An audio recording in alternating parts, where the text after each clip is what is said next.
Meeting of the Harris Township Board of Supervisors, September 11th, 2023, to order. First on the agenda is the Pledge of Allegiance. Please rise and follow me in the Pledge of Allegiance.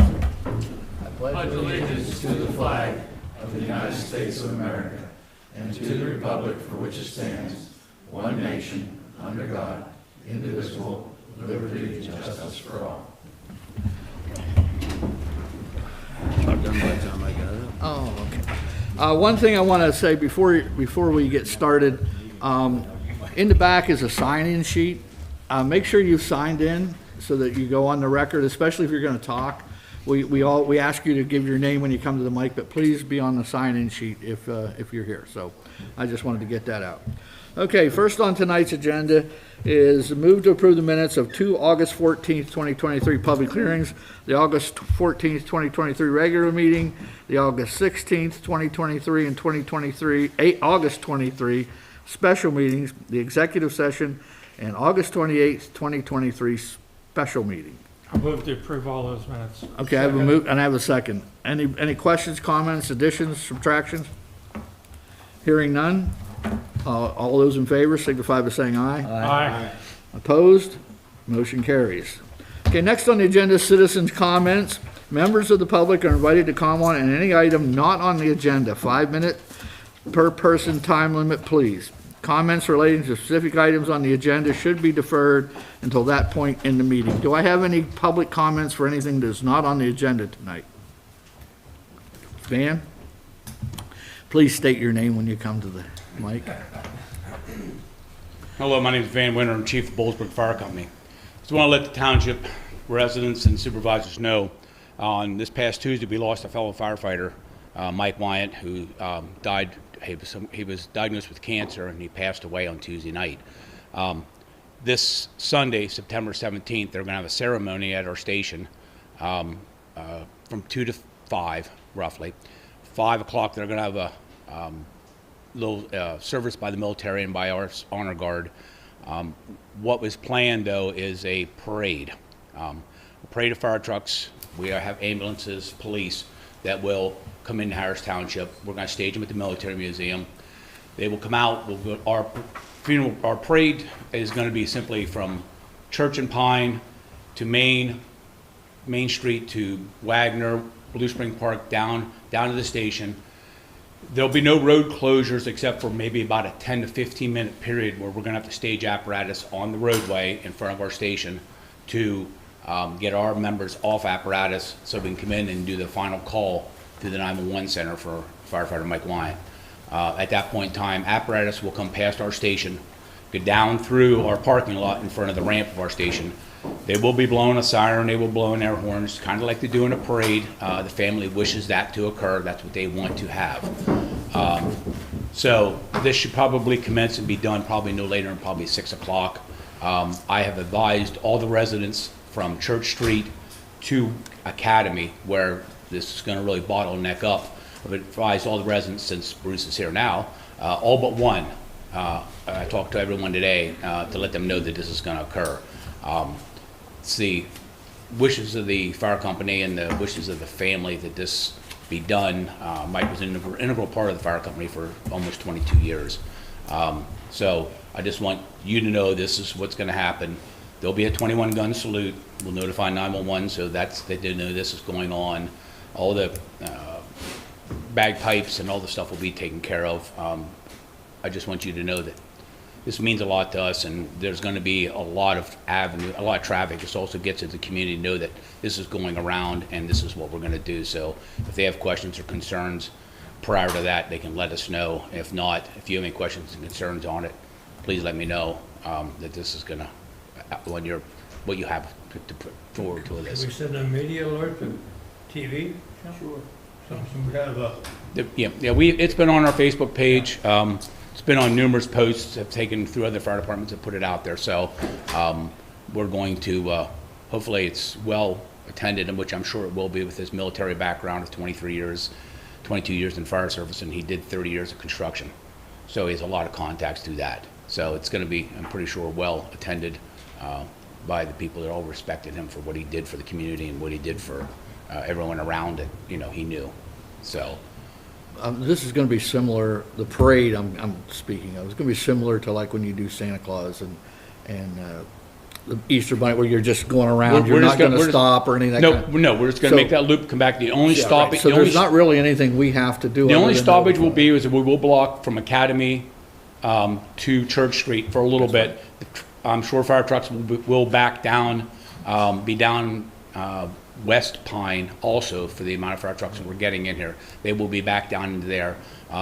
They're going to request that the sirens only be done at the station and past our ramp is over. They only want sirens and air horns to be blown. So it's not going to, not saying once someone hears a siren, they're not going to go back through and do it, but it's going to be kind of like the end of the fire company carnival, where their fire trucks will go out through and blow sirens and air horns and such like this going on to it. So Do we need to let the State College Police know? Or State anything? College Police are going to assist us. Okay. At fire apparatus is going to be staged at the Military Museum. Okay. And State College Police is going to assist us with getting the fire apparatus across. It's going to come up and stage on Old Bowlesburg Road for maybe 5 minutes. Okay. And then it's going to come out onto Church, and then we're going to all meet at Church and Pine, and we're just going to do the loop around the block and come back. So just for a short period, we're not requesting any road closures, but I just think that the community and the supervisors need to know this is what's going on. So if someone calls and asks, why is their fire trucks making noise, or why is a fire truck sitting on the roadway, I can't get through, we just want to get out to the public that this is what's going on, and if you have any questions or concerns, please let me know. And also, put that on our e-update, the e-letter we send out. That way we can just get the word out. But like I said, it's no less invasive than those other things we do, so I don't think there's anything else other than the warning and letting people know that we need to do on this. Yeah. Does anybody else- There will be a lot of vehicles and a lot of parking needed. We have secure parking at the Kelly Steakhouse. Our lower lot's going to be absolutely filled. This is going to be filled. Side streets, there's going to be a lot of parking all along roadways and stuff like that. So I'm sure at the 5 o'clock period, 4:30, 5 o'clock range, there's going to be people scrambling parking every place they can. So we'll just kind of keep an eye where people are parking and try to make sure we get avenues open for the community to travel in through the area. Okay. Any questions? Any questions come up, please let me know. I think if it were invasive, we With that to Mike. But yeah, we have. Yeah, I think so. The village owns that. Always done Yeah. for us Yeah. as a captain and as a former assistant chief. Yes. little inconvenience doesn't hurt anybody. No. Thank you for your time. Thank you, man. Okay, next on, anybody else have any other citizens' comments? Okay, go ahead, come to the mic.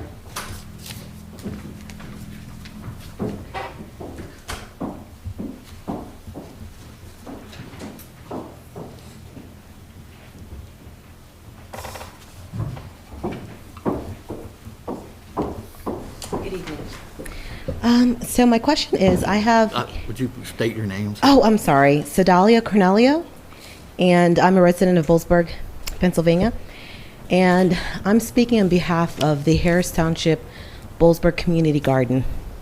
And they have asked me to make a request to the Board of Supervisors to see if I would be able to start a project proposal for a community orchard garden.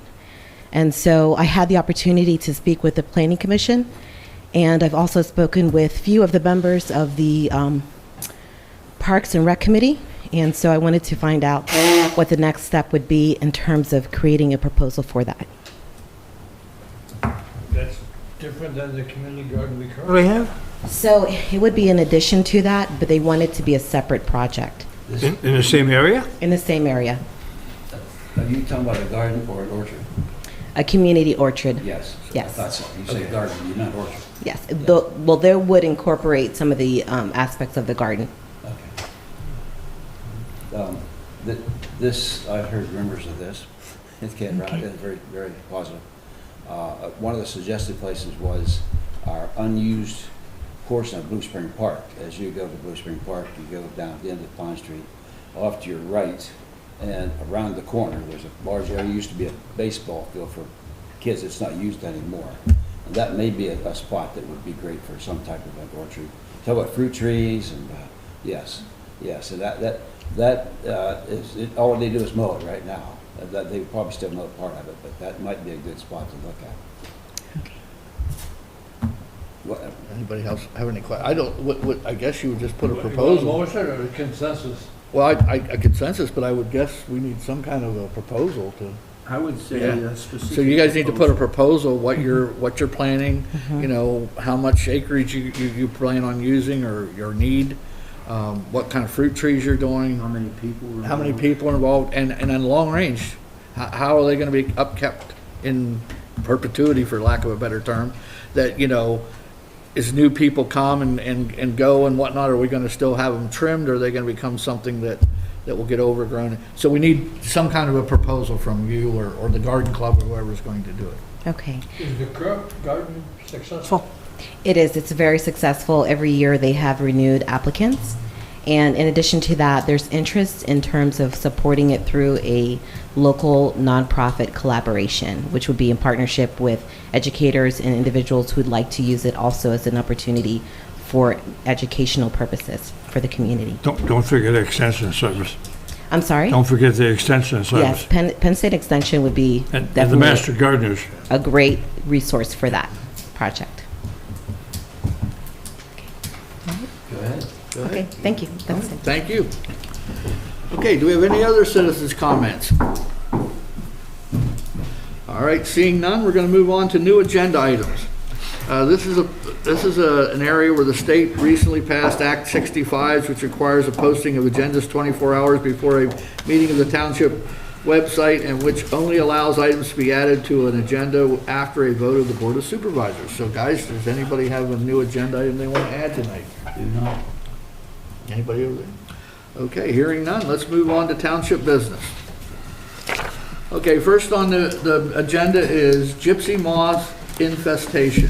Jim Myers from 1125 Karen Street will be present to discuss the gypsy moth infestation in the township, and specifically the Kaywood development. I think you guys will find on your place, there's a presentation right here. It should look like this. So you can pull that out, and Mr. May, you may start. Thank you. Myers, Thanks for I'm your sorry. time. I guess, Mark, you're going to put that up. I'll just wait. We do have some people here from our development here that are very interested in it.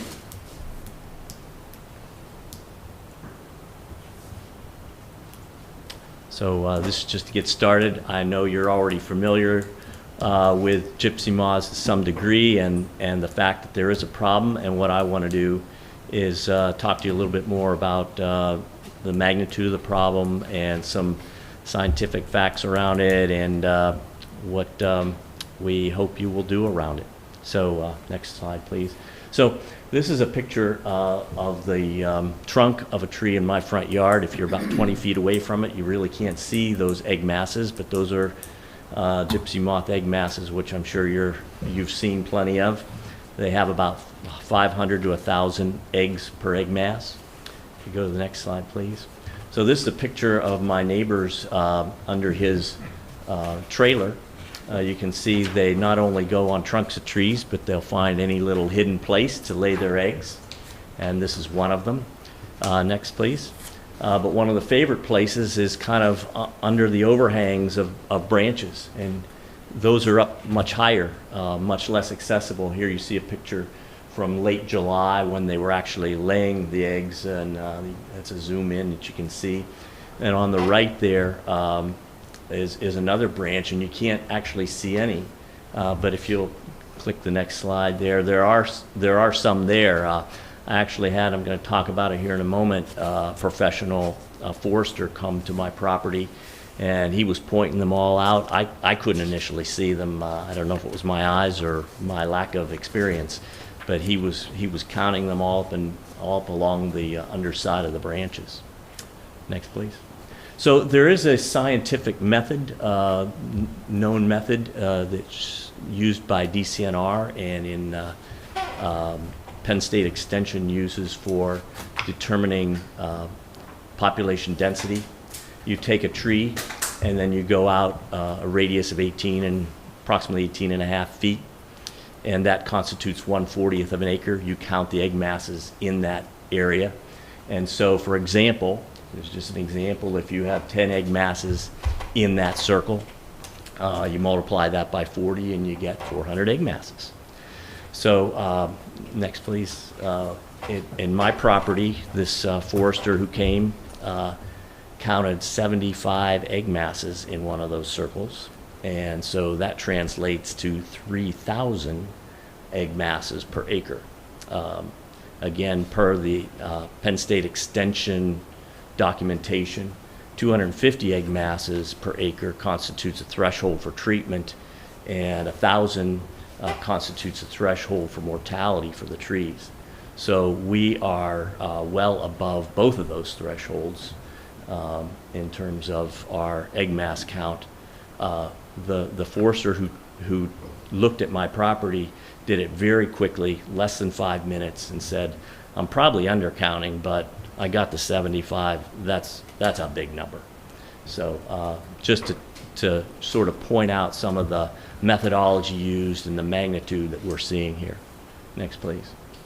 So I know that you know that this is a problem, and when I was here last month, you talked about the fact that, gee, what's the cost? So one of the things, Bruce, I was at the Shade Tree Commission last month and talked to Greg Roth, and you folks suggested I speak with the Shade Tree Commissioners Tree Service, which I did, and spoke with them over the phone, talked about individual kinds of tree treatment or individual small properties. And they said they would have to come to your property to give an estimate, but we did talk sort of order of magnitude, and what they were talking about was either injection in the soil or spraying, which is very difficult on large trees, because he said even a 3-mile-an-hour wind will impact effectiveness. So individual tree treatment, they said, could be hundreds of dollars. And it's really not effective because of the transport of the small caterpillars. Aerial spraying costs, I say, about $60 an acre. Patton Township this year paid $58 an acre. And it is very effective. It's the most effective kind. It's safe. So the type of substance that's used is called BT. It's been used for decades. Our development was sprayed in 1990 by the county, and again in 2008. Actually, we were the only neighborhood identified as in Harris Township as needing sprayed, and you and your predecessors voted to pay to have K-Wood sprayed at that time in 2008. You did that in the fall of 2007. Next, please. So I wanted to show you a little bit about what Patton Township did. They identified 3 spray blocks this year. This first one, about 93 acres in Valley Vista Drive area. Next, please. The largest being Park Forest, and I think it's Homestead. It's at the top there. You can't see it, but yeah, there it is. And Homestead Farms. 855 acres, and the third block, if you take the next one, is about 350 acres in Woody Crest and Oakwood. So, next please. So, the process they used, the model and the process that they used is pretty much all laid out for you. And that is that they conducted a survey, they had an ecological survey done, then they procured the sprayer in the winter. DCNR provides a list of a whole long list of sprayers, but in reality there's only about 3 sprayers that are active in this area, 3 spray companies.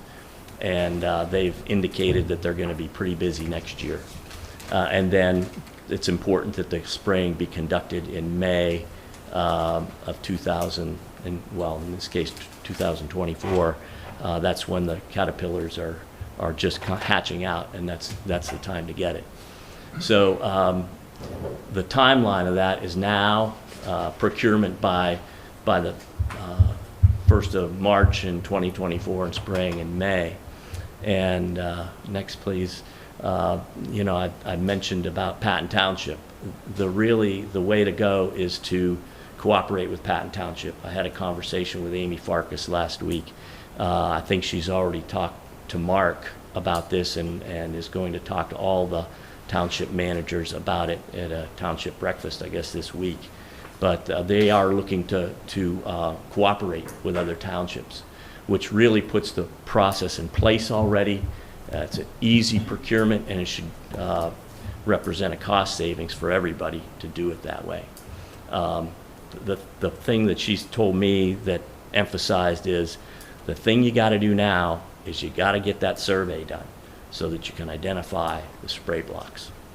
And next slide is just that the residents of Kaywood are requesting that you, the township, budget for spraying our neighborhood. There's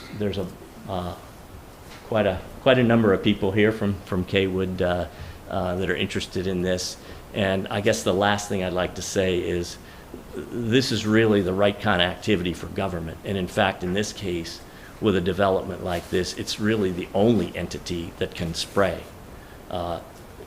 Individuals, it's just not effective. And there's no contracting mechanism for an individual to get this done. So that's what we've got. The last slide is just what it will look like if we don't act. That will be our woods in June, when it should be in full foliage. So, thank you. What's your acreage, and does it include the upper part of the Rocky Ridge woods coming to the top of the ridge? Or is it just a built-in section of Kaywood? Yeah, so in Kaywood 1 and Kaywood 2? Yeah, I think in 2008, I believe they only sprayed 60 acres. It's actually on that handout I see there that you've got, Nigel. It might outline that, what's included, and I think part of that upper woods may have been included, but I'm not sure about that. There's been more development since 2008, yeah, so it may be like 100 acres. That's what really the survey would come up with, or the survey would really identify what the spray block would be. But the Kaywood North section is the newer section without large trees. Yeah, there's You're not talking really large the trees there. older part of Kaywood, though, aren't you? Yeah, that's correct. That's correct. Yeah. Just for your information, I'm awaiting a proposal from Joe Wilson, who is doing the ecological survey. So as soon as I get that, it's not going to be a big number, based on what he told me, $1,000, $1,000 to $2,000. That's For the survey or for the treatment? For the survey. No, that's for the survey. The treatment's a lot more than that. Is he just doing Kaywood, or is he doing the whole township? He'll look at various locations in the township and come back with he'll come back with the kind of statistics that we were looking at up there. Right. Yeah. With 17 neighborhoods in the township, how far do we go with respect to all those neighborhoods? What are the determinants to say, yay or nay? Egg mass count. That would be the result of the survey that So Peter's talking we should do an egg mass of count for 17 neighborhoods? No, I can't speak. I'm speaking for he'll Kaywood. do a survey. Random. Well, I'm not sure, but he's using a map, he's using GPS, and he'll do a survey of parks, neighborhoods, street trees, and give the township the result. And if there are places where it exceeds the numbers that Mr. Meyer put on the board, he'll recommend that that's an area that should be sprayed. So if we need to do, if we're going to do one part of the township, we need to check in all the parts of the township. That's the point. So Yeah. although I don't know how we would handle state forest land. I don't think we need a DCNR does the state forest lands. We're 80% state forest land in Harris Township. Now, I don't know that that's our responsibility, but if that is not handled, then anything we do would be negated, because that's 80% of the township, and that gypsy moth spreads, we have to control that, I guess. So if we need to find out what the state wants to do with there, because we have to work in conjunction with them. If we're going to do all this and the state doesn't have anything with their property, which is within inches of where we are, I don't know what advantage we would have. We have to figure this out. We need to work with the state. Well, to if you see have what- spray blocks in the valley here, not necessarily the mountains. Well, that's my point, though. Yeah. The mountain is affected by that. Yeah. I just, as I walk up Tory Lane or up above Academy Street, that's state forest land over there, and that's affected.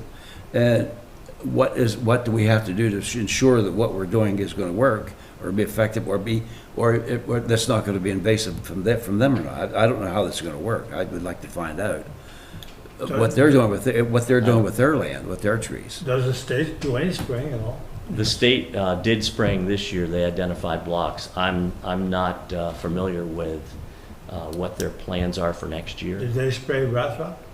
I don't know. Portions where they found infestations, yes.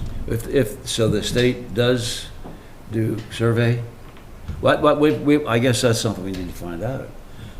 Because Kaywood is only a rock's throw away from state forest. Well, I can throw a rock that far, but Well, But it's close I to. think our position is if we're sprayed, we're going to be protected. Now, if you spray up on, I guess it's a Crestview here, and state forest is right behind that, there could be some boundary spillover there. But That's I what don't we- think, okay, that's what I we don't should think find we'll out. get well, spillover. good. I'd like to hear some assurance on that Yeah. because So Yeah. like Amy, and talking with Amy, she said one of the reasons she wants to work with, for example, Ferguson, is that on the boundary area, yes, they did get some spillover. Not in the center, but in the boundary areas, they got a little bit of spillover. And there's a border between Patton and Ferguson, that, sort of that Park Forest area. Yeah. well, So they do have some common land down Yeah, there. but I know some people in Park Forest who said, yeah, they sprayed, we didn't have any. So, no, I think we need to coordinate with that with them because we do need to do something. There's no doubt about it. And I don't know when you decide to spray because trees are resilient. In fact, up above here where they took the leaves off, the leaves are growing back. So they've regrowth in the same year. Now, I don't know what's going to happen in the spring, what happens with the count is up or down, but we need to find a lot of this information out. Well, that's something we should probably be writing a letter to DCNR. Well, let's find out. Let's find Yeah, out. well, we can do that, so Yeah. that's what we'll do. I mean, we need to do the survey, we need to get more information. We need to do it throughout the township. It wouldn't be right for us to go to one neighborhood and do a survey for them and ignore the other neighborhoods who might be having problems too. So we need to get that information. Once we have that information, then we can make decisions, Yeah. looking at the total cost and the areas that look like they're be heavily impacted. And I think, So to me, that's where we're at. We're not at a point where Agreed. we can like finalize a decision right now, but we need to get that additional information. I think you said the time to spray would be in the spring? Is that what May. you- Specifically Well, May. late spring of next year would be the time to take action, is that what you're saying? Well, May. yeah, the time to have the May. procurement completed would be in early March, So typically you spray in May. after the trees start to foliate. Yeah, when I don't know when that. the eggs start to hatch, which is Oh, in they May. start to, not necessarily the leaves are coming out, but because they start to Well, hatch. yeah, Okay. the oak leaves, it's They pretty kinda much kind of coincide. coincidental. And I just have one. It's not a more. coincidence. let me, That's how the Go animal ahead, you survives. shut them up, right. not me. no, I said you. No, the only thing I would say is, and to Bruce's point, the only place, well, and I'm going through my head, but the only place I can think of right off the top of my head that it would have spillover between, a lot of spillover is Shingletown. Because Shingletown goes right up to the forest, and that's probably one of our most heavily forested developments in the township, because it's trees from there all the way up through. So, like I said, there's probably some other ones that we're gonna have to look at. That's one of the 17 neighborhoods. Yep.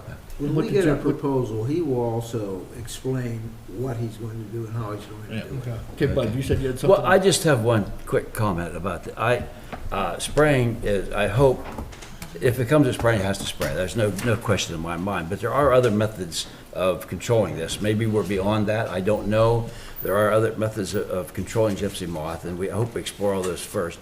To me, spraying is good, but the problem is spraying is a toxin, and to me, that is a little bit scary.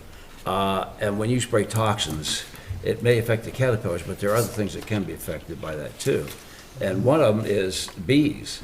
I've heard reports of certain species of bees are, you have that? So this, Okay. substance, That's something we have to look at. this BT is actually not an insecticide. It's Okay. a bacteria, Well, good. naturally occurring bacteria. It does target caterpillars. Okay. And I don't know if Heather, she's a plant pathologist or plant professor. Well, but my she, only comment is, and you know, but it doesn't affect bees. it's well. I use BT at home. Oh, okay. There you go. We have bees, I use BT. Well, let me say this. I don't want to get in discussion. I'm concerned that spraying is a toxin, and it does have some reaction, whether it's a minuscule or not. Let's just be careful. If we have to spray, you have to spray. I'm not going to fight that. But Dennis but is keep in familiar mind with it. there are other species, other things that we have to worry about too. So okay. Thank you.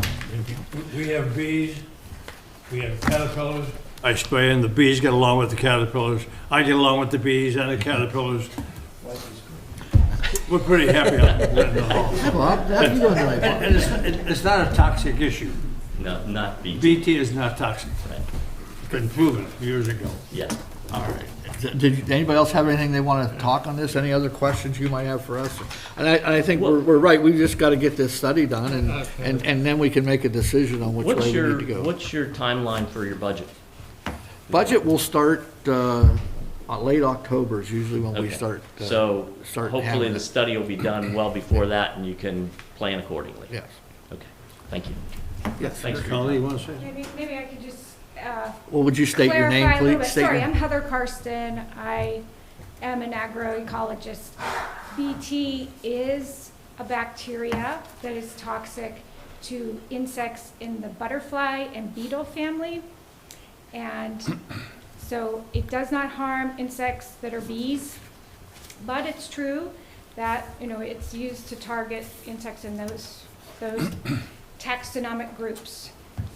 But at least it's not a broad spectrum insecticide. And so that's just the clarification that I think James was making, and you were. I Yeah. use it on broccoli, cabbage, cauliflower. Right, yeah. lots of- Tomatoes. Yeah, it's used on forests, eastern spudworm, because it's pretty specific. And the human impact is minimal. Oh, yeah, right. I mean, yeah, yeah. Danny, is that why your hair turned white? I was curious. Is this a new agenda item we're talking about? Thank you. Anyway, okay, thank everybody for that. Does anybody else have anything else they want to talk on Gypsy Moss? Yes, go ahead.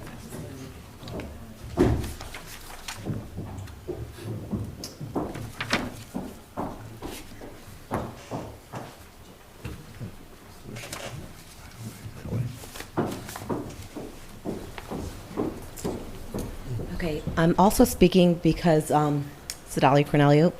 I'm on the NRCS Technical State Committee, and they can actually come and do a survey, the NRCS, and test for that. So that's provided free. Stands for Natural Resources and Conservation Services. Pennsylvania-based? So you would start with the FSA. The Farm Service organization would be able to stop by and take a look, depending on where the location is at. So if it's near a farm, they can actually. It's part of the USDA, so it's federal government, USDA. Yes. Right. Thank you. Thank you. Yes, go ahead. The time element, of course, of getting a survey done is pretty critical. And I don't know if getting the federal government involved would get that done in time. You can probably make better judgment of that. We'll need to get information on Yeah, all this, okay, so thanks. we need to get that input. So you just put that on our agenda, our staff agenda. I like that. When I get the minutes, he'll get it off the minutes. We'll bring it up. Okay, not a problem. We can do that. All right. Okay, let's move on to next on the agenda is Kaywood North Estates Lot Phase 2 Final Subdivision Plan. You want to go ahead there, Todd? Yeah, on July 12th of this year, staff received from Pentair Engineering the above referenced plan that proposes the creation of 9 building lots between .829 and 1.645 acres in area that would be accessed by an extension of the Montclair Lane cul-de-sac. All lots would be served by public water and on-lot septic systems. 2 reviews of the plan were completed, the second of which was included with the agenda as well as the plan sheet showing the proposed lots. On the board behind you are 2 of those plan sheets. The one on the left has the lots that are subject to this subdivision outlined in pink. The one on the right gives you a little bit more detail about contours and stormwater management and things like that. Few comments remain, and it is thought that all remaining comments can be addressed in a timely fashion. This final plan is consistent with the previously approved preliminary plan for the project. 1 waiver request was submitted for Chapter 11-3.1 plan scale, which would allow several plan sheets to vary from the requirement.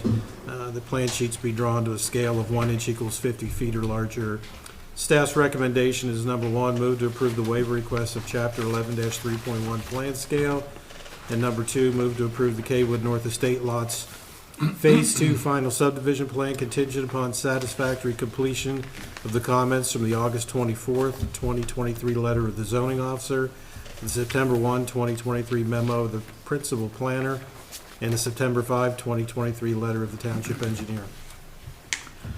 Before we get started, question on the written waiver request. Did we not talk about changing that some way that we wouldn't have to grant that waiver every time we had a large thing? Is that like stagnated? We'll Or have change we- our No, rules, that will be folded into a future amendment to the subdivision ordinance so that we don't have to do 2 different. Okay, so we are still, that still Yes, is on that's- the radar? That's still on our checklist. Okay, gotcha, okay. Mr. Chair, I Okay. will make that motion. It seems as though our manager-elect and our planner both agreed to that. Well, first off, let's do the So I made waiver the first. motion. We're gonna make the way for the waiver? Well, motion? we can do it all at once, can we not? I think we should probably do two. Okay. Well, then I move to approve the waiver request for There you go. chapter 11-3.1, plan scale, et cetera, et cetera. Do you wanna? Second. Second? Okay, I have a motion and a second. Any comments or questions on that? Hearing none, all those in favor signify by saying aye. Aye. Aye, waiver passes. Okay, now we can move on to the subdivision plan. I'll move to approve the Kaywood North Estate Lots Phase 2 final subdivision plan, contingent upon all the action items. All right, so I have a motion. Do I have a second? Second. I have a second. Any comments or questions? Yes. Go ahead, Dan. Basically stormwater oriented. Looking at the plan, I see a stormwater easement to the far right, lot 14. I see a stormwater easement to lot 1, 2, there's 2 of them there. And engineer targeted a couple stormwater issues.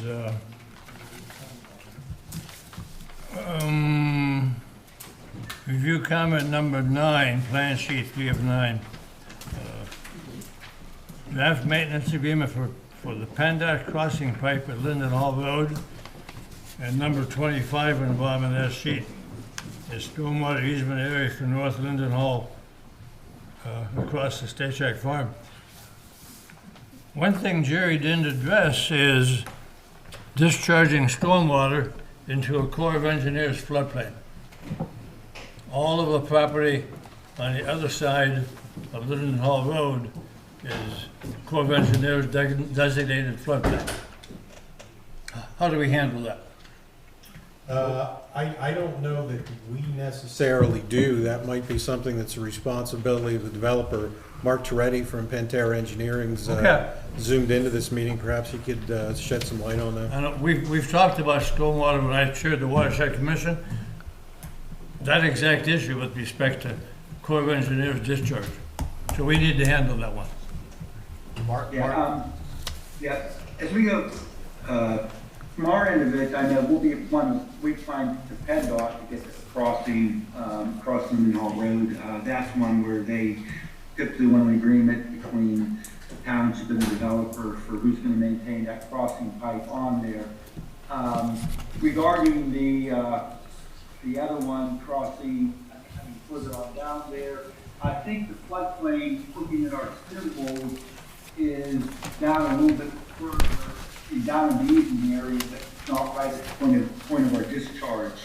And so I says, well, going through, I know with the NPDS permits and with the engineer's review, if anything is required, that would be addressed, need to be addressed on there. But from our understanding there, we are not discharging directly into the floodplain itself. It's actually a little bit downhill from Linden Hall Road a little bit. You may be 50 feet from the edge of the floodplain. Yeah.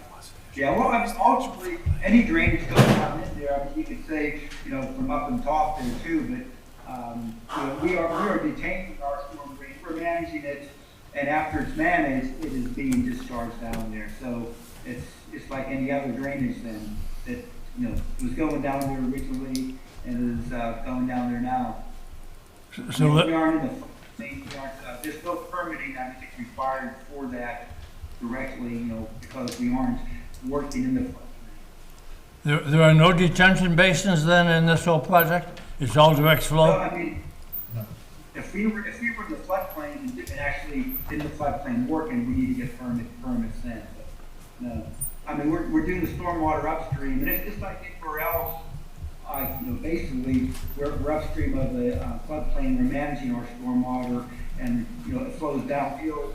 Ultimately, everything flows downhill to a stream and a floodplain ultimately, but we are not working within the floodplain, and we don't need any permits for that. You're dealing with a very sensitive issue with respect to when Cedar Run floods, it comes up to the edge of the Linden Hall Road. Yeah. Right across from the Steve Weaver property. I've seen that multiple times, so I know where that floodplain goes. Yeah. I'm just concerned about discharging stormwater into the floodplain. Well, FEMA's mapping shows it different, unfortunately, Dennis. It shows it, it shows it down there about 50 feet or so beyond the stream. And I can't recall if that is, I know FEMA's gone through and updated a lot of their floodplains. They've done updated studies there you in the go. past 10, 15 years. And I'm not sure if Cedar Run was one that was updated or not. I don't have that information in front of me. It was. It was updated. Because it impacted neighbors into Linden Hall. But I mean, we're basically, we're managing the stormwater runoff on our development first. And then, like any other drainage from any other parts of the property or from the lots adjacent to Linden Hall and other ones, anything that crosses over will be draining down into the floodplain. But we're managing the on-site as required by the township and by DEP. Dennis, Yeah, the plan sheet up here, this is a basin, I think, that Mark Toretti's talking about. I think that's a stormwater basin. It discharges at a predetermined rate down through there, That's right. and then eventually crosses the highway, or the street. And you mentioned something about the township responsibility of maintaining that cut across Linden Hall Road? Is it for a culvert or something? Well, it's typically an agreement between the developer and the township. Because PennDOT doesn't want to maintain any pipes, any storm pipes within the right of way. And typically what the township does is have an agreement with the developer, where the developer is responsible for the maintenance of that pipe. The Linden Hall Road is a state road. Why should we be concerned about an easement?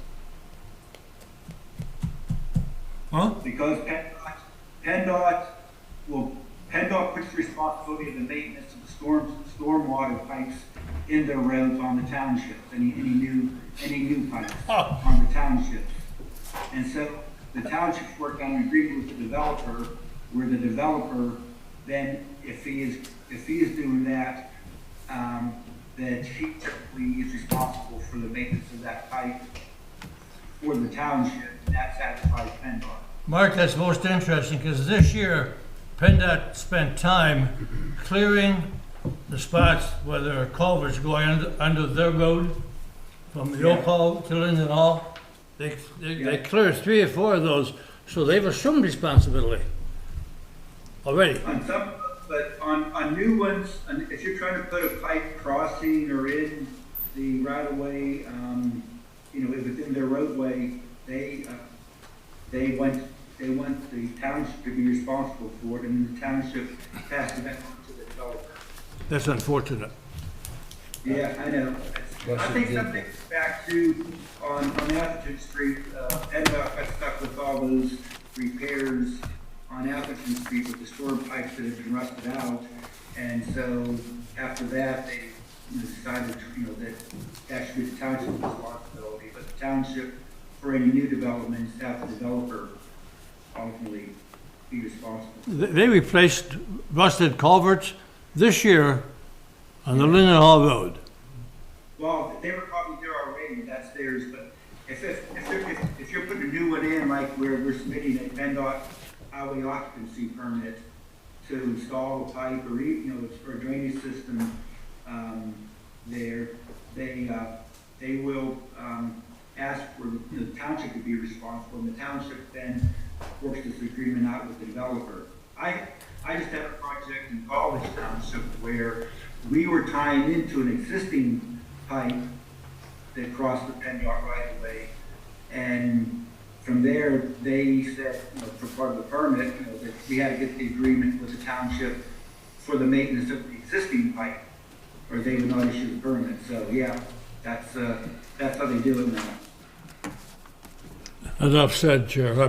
Let's drop this thing. I assume that our engineer, who is our stormwater management person, has reviewed this. Yes, sir. And he's okayed at that. Well, once these comments have been Right, addressed. okay, that's, so my motion still stands, okay.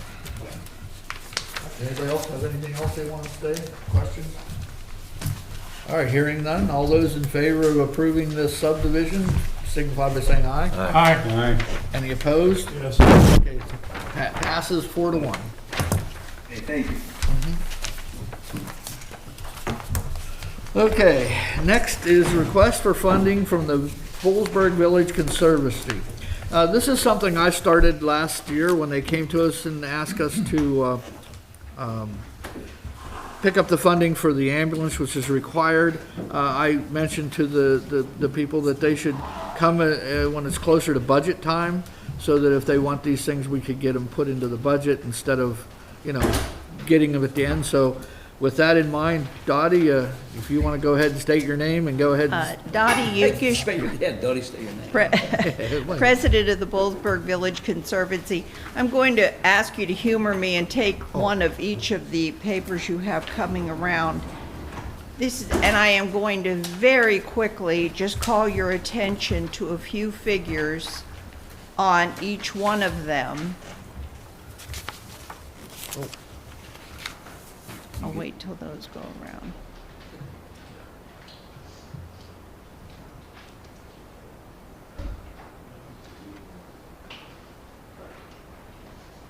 And I'll first be addressing the profit loss sheet for January through December of 2022. Our Memorial Day committee was very fortunate this year to have Annette York's daughter, who is an accountant, keep all of our records for us. And she did a fantastic job. Starting with what records were available to us from last year, which were limited, you can see that from last year's event, the net income for the whole event was just a little over $2,000. Moving on to the next sheet of the profit loss budget for January through December, you can see that given the information we had from the prior year, a budget was established, and as I had mentioned to you back in April, once we had a budget established, we just immediately started looking at where cuts could be made. Can we cut back the porta potties? Can we cut back golf carts? You know, literally everything. Because we were only starting out with a little over $2,000 to put on an event, which costs a whole lot more than that. You can see in the first column what the total expenses projected came to. We ended up being $13,000 under budget with your wonderful help on the EMS charges. So you contributed to that. Budgeted $13,000 less you spent.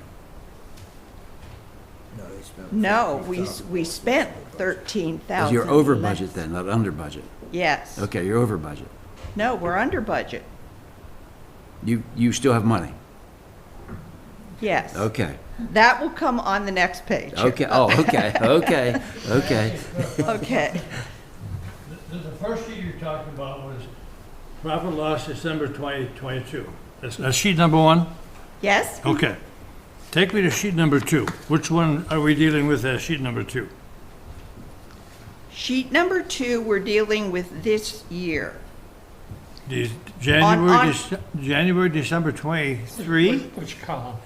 Yeah, I see two sheets that have the same title, but one has an One extra says that, column. this is previous year comparison. This one here, you guys, there's two columns because one's the budget, one's the actual. Yeah. So the Yes. first column's the See- actual, the second column's the budget, what they budgeted. Thank you. The first sheet, the January through December of 2022, there was not actually a budget established Now, before. that one I the- have number one on. I'm okay with that one. Okay, all I'm right. trying to wrap around which sheet goes after that. Okay. The second sheet is, in the first column, you see what was budgeted.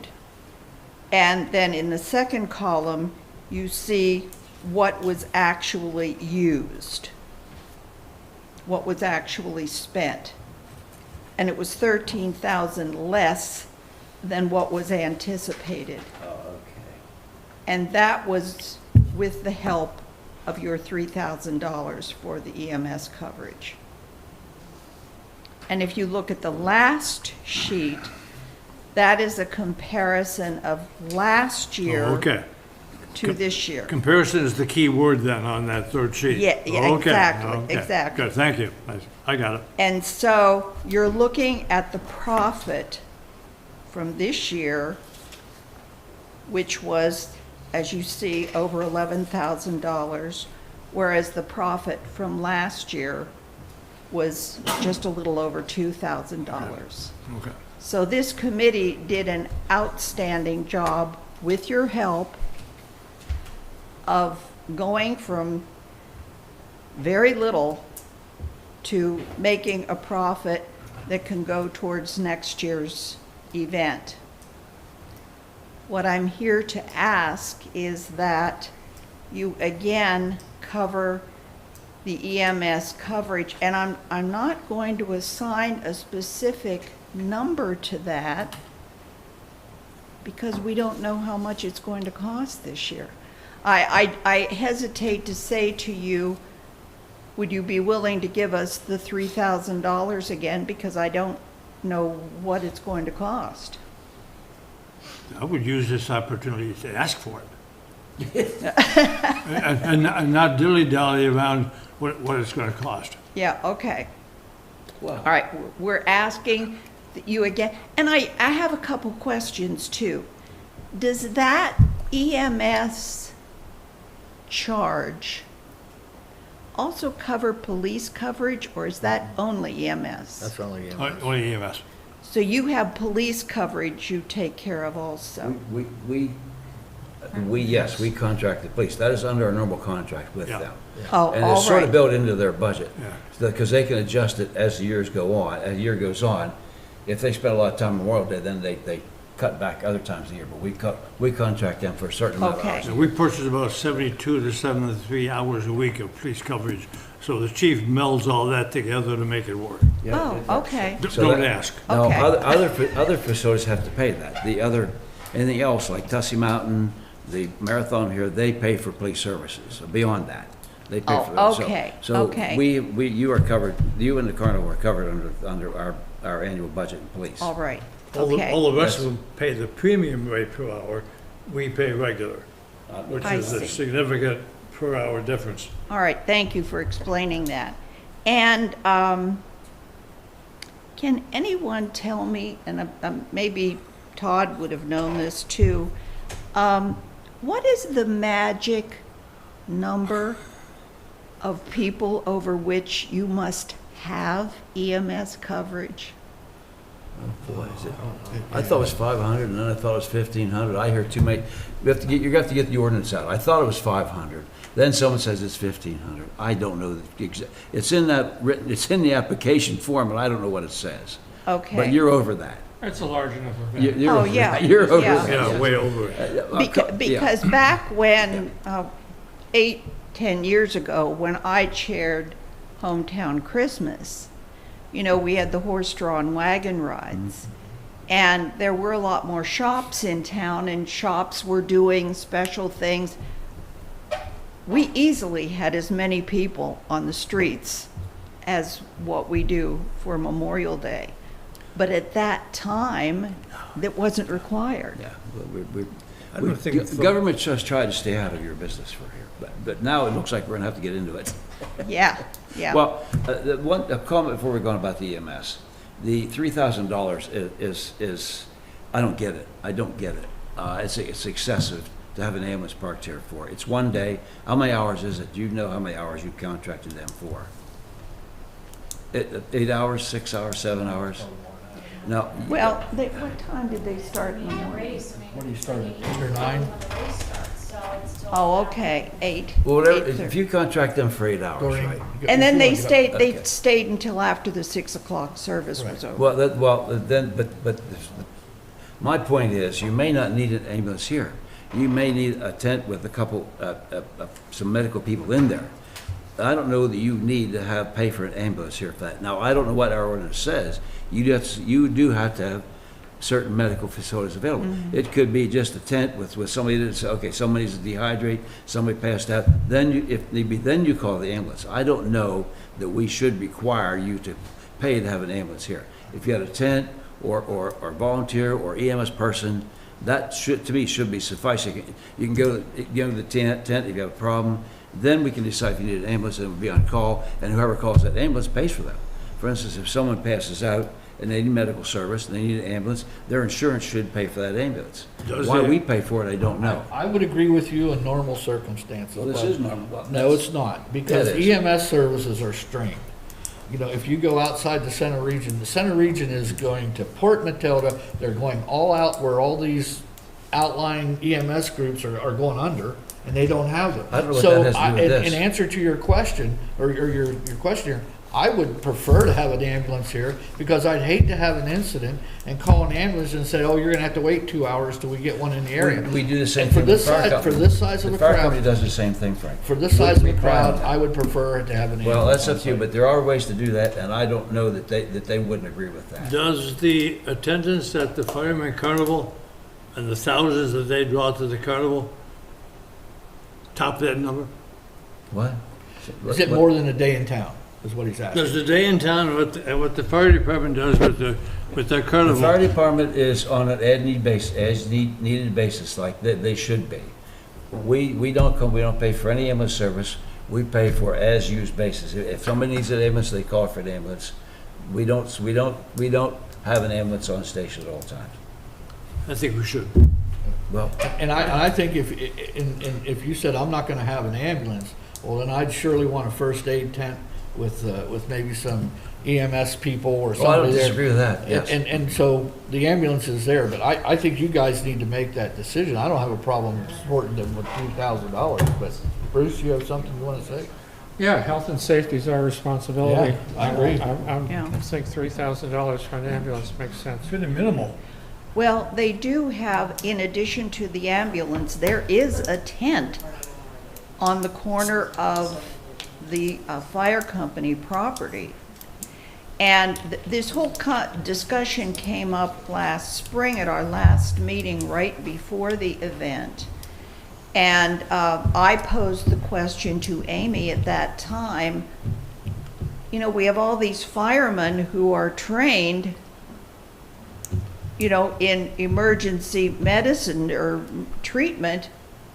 Do we also need an ambulance? But then the fireman corrected me and said, we're not certified. That's right. Well, they have some that are. And They're they're not busy. all. They're busy. Yes. They have some that are. Well, yes, they're busy cooking. Right. Well, no, And let me get running you a corrected. carnival. We do have EMTs, and they are available if we're needed. They're not tied up. We're not gonna say you have to stay and cook a hamburger if you need it as an EMT, but we do have EMTs.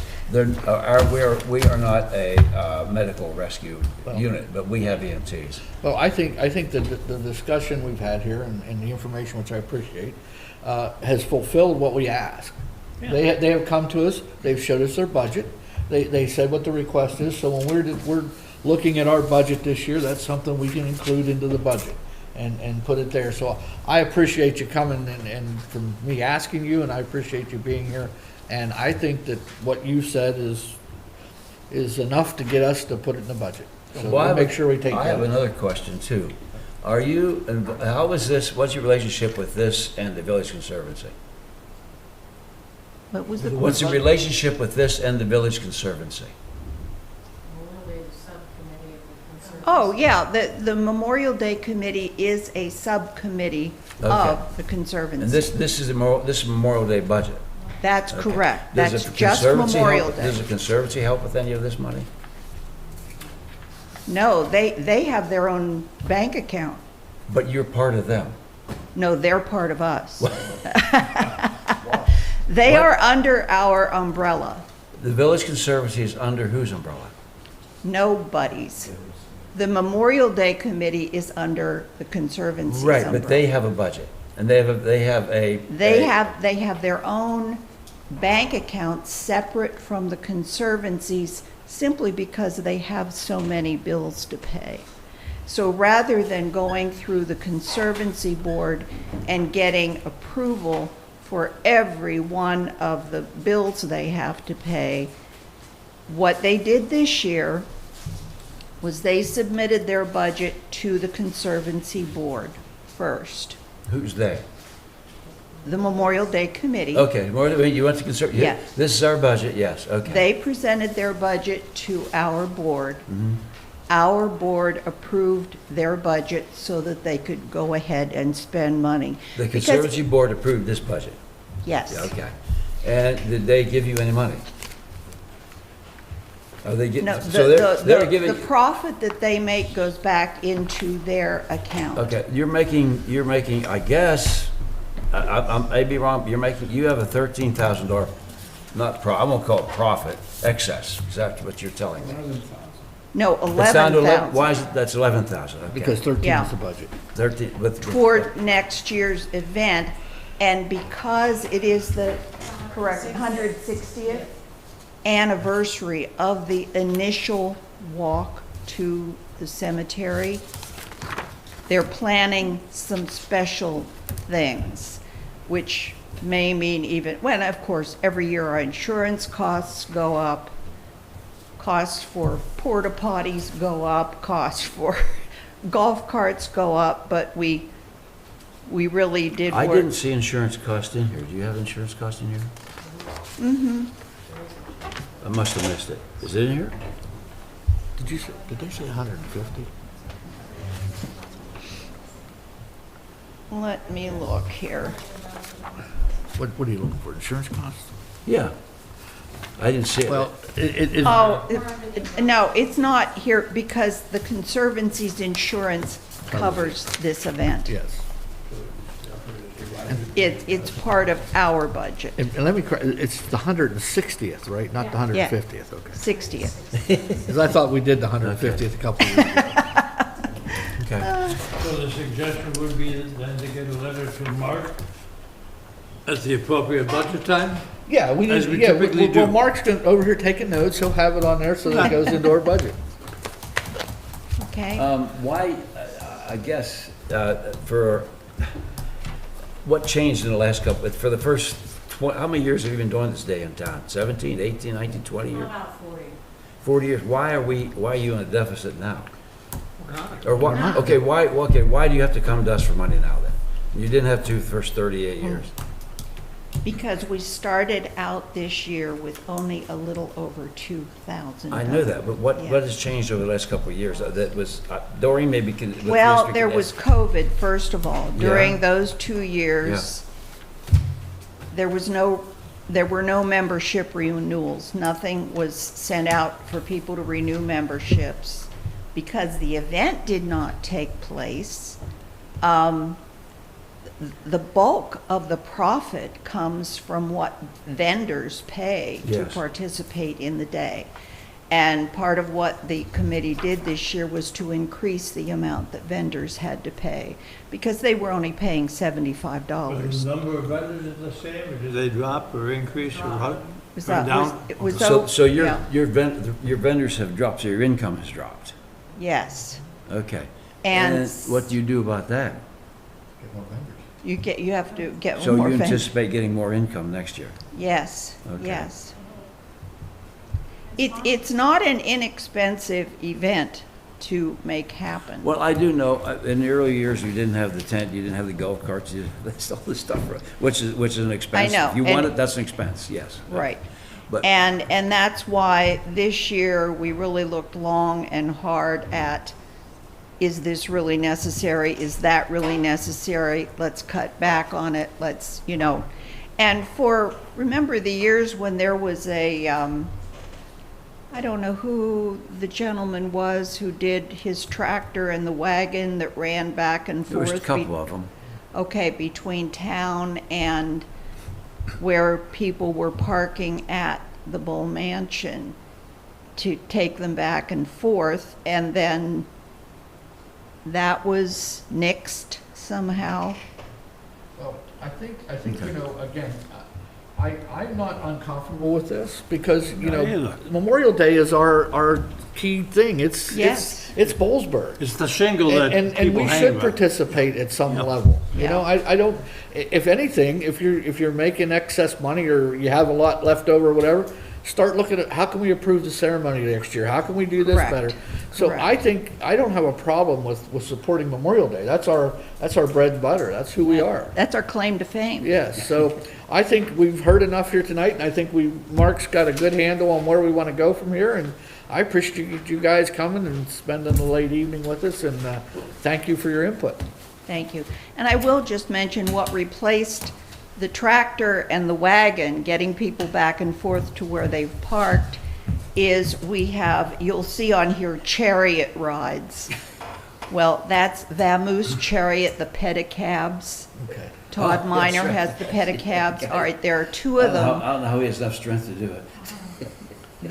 We have two of them, which we pay for. We tell people if you want to tip him, fine, but you don't need to pay him because and I spoke to him after the event last year, and he said people just really get a kick out of that, and they appreciate being taken back to their car, especially if it's really hot. The big addition this year is we have the brewery open. The brewery's gonna occupy parking on that end of town. Yeah, Parking's gonna be tight down there. yeah, Yeah, you might want to approach him to have some kind of an event, or, yeah. yeah. Don't nickel and dime yourself. Any other questions for me? I think we're good. Thank you. Thank you, ladies.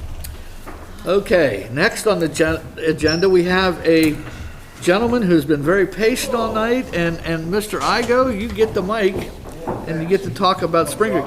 And when I first read that, I'm saying, well, that's great, and I flipped it over and saw that you did put the budget on the back, so I was... Yeah, I'm Bob Igo. I'm on the Planning Commission, and I'm the Township's appointee to the Spring Creek Watershed Commission. Bud and I are the rep. Bud is the elected official. I am He attends all the time. He just has, he's giving this to me, the glory stuff. You have a budget. If I can indulge you just a little bit, I probably should have, or thought if I'd been thinking this through. But we're going through, the Watershed Commission is more of outreach. We're touching base with all of our municipalities to kind of give them an update. I talked with you in December last year when we were looking for an appointment, when we figured out who was going to represent the Watershed Commission. And it was decided that it would be the vice chair of the board would be the official elected representative, and then we would appoint somebody else. So if you'll indulge me just a little bit, I'm going to talk with you about where we're at on the commission, and then talk about the $300 we'd like more next year from the municipality, from Harris Township. But when we talked last year, we gave you an update on where we were and the changes that we'd gone through. And I'd like to give you a little bit of a progress report on the governance, our implementation of Phase 3 of the Watershed Commission, and talk to you a little bit about the budget. When we were looking at the objectives for the beginning of the year, we were looking at firming up the organization, firming up our governance. And you have one of the outcomes of that, because according to the intermunicipality agreement, we're supposed to be giving you one of these every year. And so we're getting around to doing that, right? When we were talking about our governance, we firmed up our bylaws, basic organization, and we started to move towards implementing our stewardship responsibility as it is to that intermunicipality agreement in Phase 3. As for government, we amended the bylaws. When we talked last time, the challenge we had was that the only person that could be a chair of that organization was an elected person. Right. So it would have been a supervisor, chairman, whatever elected person, and we changed that so that an appointed person could be a representative. We added a position of treasurer, and as an elected official. We established an executive committee formally, and that now we have a secretary, we have the chair, vice chair, treasurer, secretary, and we rounded up, we added a net large member to the committee. We established 2 standing committees. Okay, the first one is Atlas, and I know Denny's really familiar with Atlas, right? Because that was one of the programs that started under. Still going strong. Still going strong. It's an established. If you haven't gone out to the Watershed Commission website, go out. Atlas is a tremendous resource for the community. I don't think it gets probably more attention than we think it does, but it is great because it has all sorts of information about the economics of the region. It talks about all the biology of the region, all the conditions within the watershed. So I recommend doing that. I think you'd be surprised. Big on history.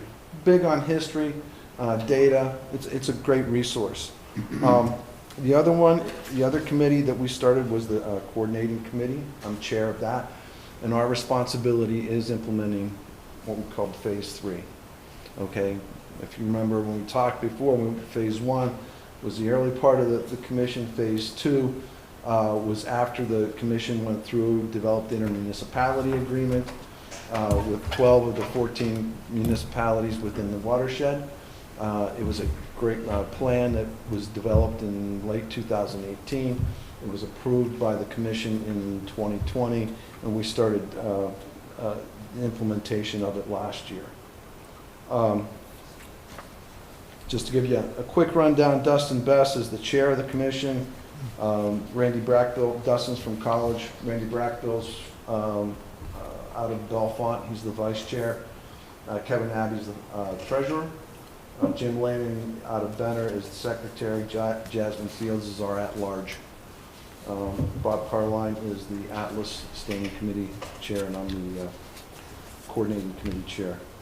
When we talked last year about where the commission was and how we would go about implementing the ideas that came out of Phase 2, we talked about establishing various committees. So over the past year, less than a year, we've established 3 committees. One is authorities, and that is made up of either the manager or representative out of the various authorities from across the watershed. So we have UAJA, State College Water, we have Benner Water, Spring Creek, or Spring Benner Walker Authority, we have Bellefonte Authority. So we have all these. We have COG, and we have Bellefonte Planning. So Jim May and Ray Stalonis, who's the planning director for the county, are the chair of that committee. New authority. We don't have that group in as part of it. So it's something we'll have to take a look at. Thank you.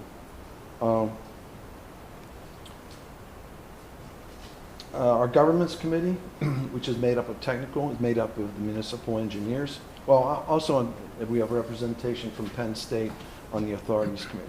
So we have all those players in one group that talk about a single, in a similar language. Next, we have a governance committee, and that's made up of the engineers. All right, Kent Baker is the chair of that committee. Right? We all know Kent. He's a great volunteer. And then we have a conservation and stewardship committee, which is made up of conservation groups in the area, and Jim Kozlow, who's director of the County Conservation District. So he's chairing that group. To date, the committees have started meeting. So we had a plan, and we said, what can we start doing? Can we get meetings together? And we fostered and developed the committee meetings. Each group's met anywhere from probably 2-3 times. They've got another meeting or 2 scheduled. The authority committee has discussed the idea of establishing one common mapping solution for the area, so that when you all the community, all the municipalities would use the same mapping platform. We'd hang it off the Watershed Commission website. It would be available to public for public consumption, those items that are public consumption, but it will also have technical information for the technical people, okay, that we don't normally make public. We're working with HRG, who's the county's engineering consulting company, consulting firm. They're in charge of running the county cap, and they've got a commitment for at least 2 or 3 more years to do that. And they've promised to keep the mapping, give us the opportunity to give us the platform. Governance committee, and I tell you these things, these are things that normally don't occur outside of the commission because these people don't talk.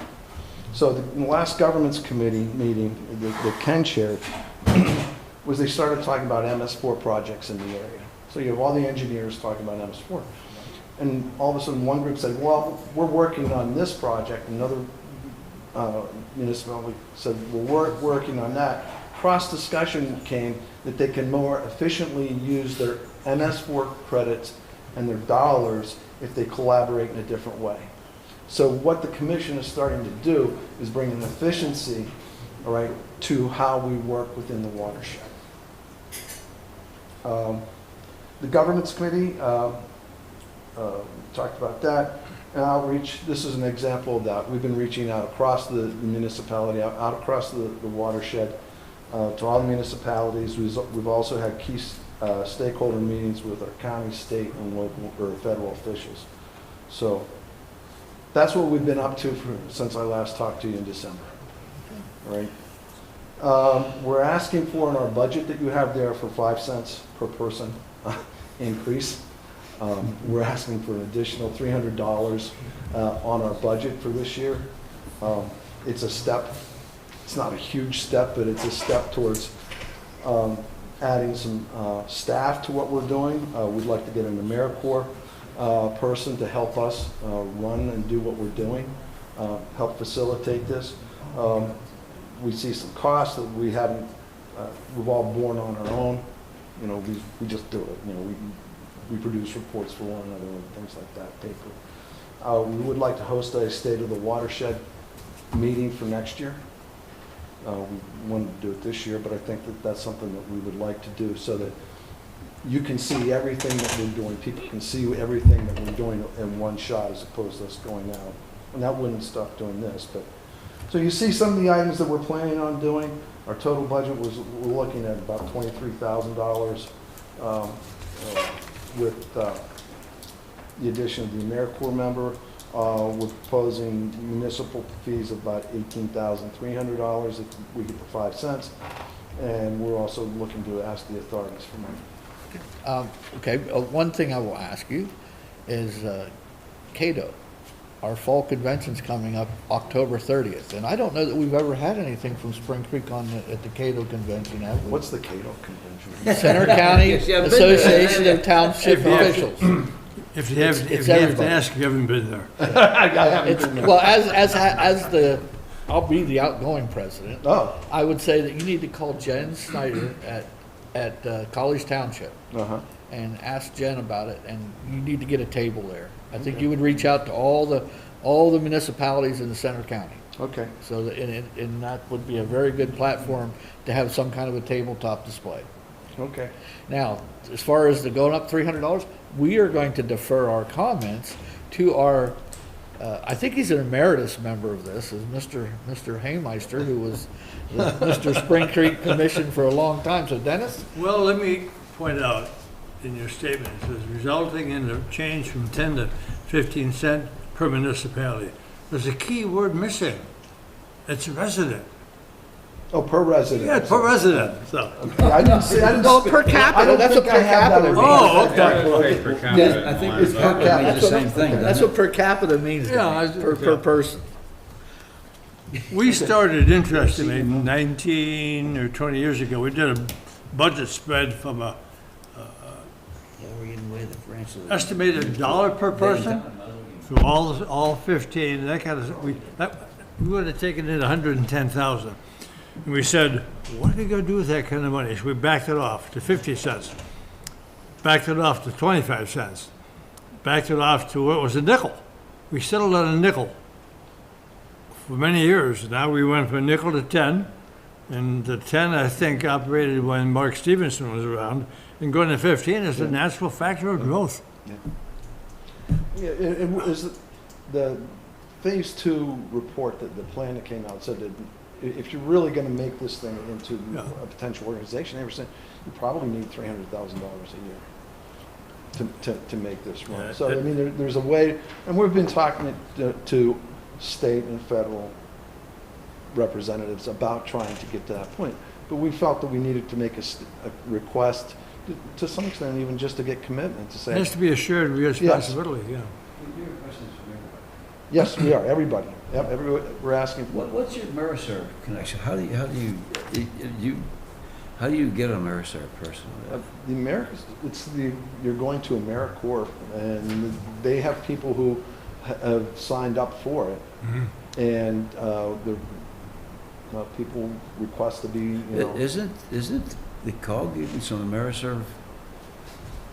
Some people in there they're contracting them, The right? planning Yeah. agency was looking to get some AmeriCorps members. AmeriCorps. Yes. Yeah. correct. Jasmine Field from the borough. Yeah, she started out as an Self- AmeriCorps.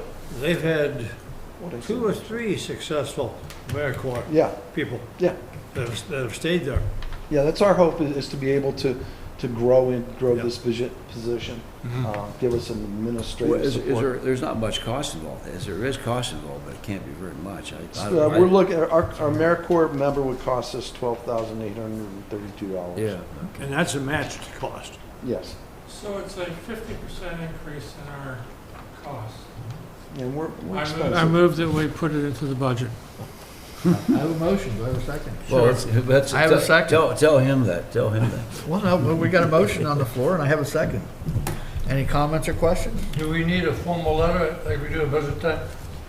You mean as far as writing a letter to these guys? We Do normally you need a have, letter, or do you? Yeah, we'll send you a letter requesting our. You have to request it in what? Yeah, we'll get April. the administrative stuff Yeah, done. we'll get you the letter requesting. All right. All those in favor signify by saying aye. Aye. Any opposed? Hearing none, motion carries. Thank you, Mr. Igo. I'm trying. Kevin Abbott sent a letter, and I don't know. Usually you request that about May or April. Put it in the MIM. Oh, you already sent a letter. I didn't, I think they did. Oh, Yeah, okay. I think Kevin sent the letter. Yeah, we I'm got a not- letter. Okay. And it's like it went from 500 to 1,000 or something like that. It's very small. But it probably went to 6,000, or 600, I mean, 600. It goes to 600 to 900. Okay, yeah. Something No, like that is usually about May, is it May or June? Yeah, on our- it? yeah, ours went from $591 to $386. What? Don? No, it went up by $386. Did I say down? No, It's yes. about $1,000. Yeah. it's about that. It's 886. It's not much. Okay. The first All time right. contribution was 397. It was. You're talking about Skippy. And thank you, Mr. Igo, for your report. I have a question. Who does the stream monitor? Is there someone else? We used to pay for some stream monitoring, then we cut that back. There's another group that used to be part of the, Senior Corps. yeah, Senior Corps is still part, but I think they're in conjunction with Clearwater. They're working a little closer to Clearwater. There's another independent group, and is it Lindsay? I forget the name of it. Well, I know they came to us a few times asking for, they wanted to stream at different spots. Right. But the beneficiary was the water authority, or the UAJA was the beneficiary. I think they must be paying for it now, because I haven't heard from them. Well, they have, forgive me, I've forgotten the name of that group. They were originally part of the commission years ago. Yep. And then I think they went and sort of split off as a private entity.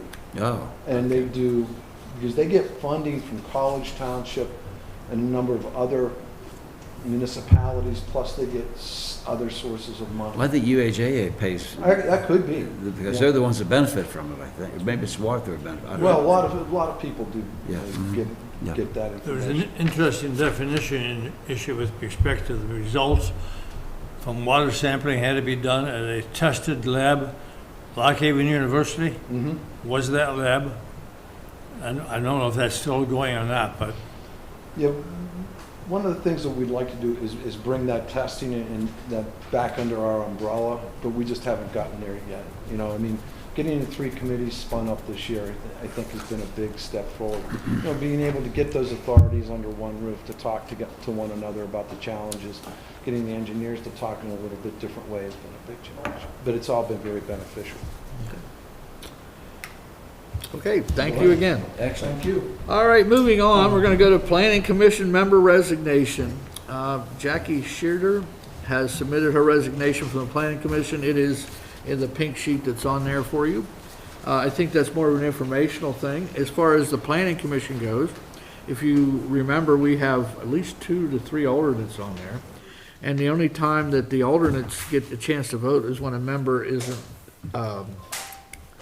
present at the meeting. So as I'm looking at this, and correct me if I'm wrong, but we don't really have to appoint somebody until January to fill this position, because we have alternates already on the committee can continue to function. So this is more of an informational thing, and I don't think that we're not gonna, we're gonna accept this resignation. We're not gonna turn it down.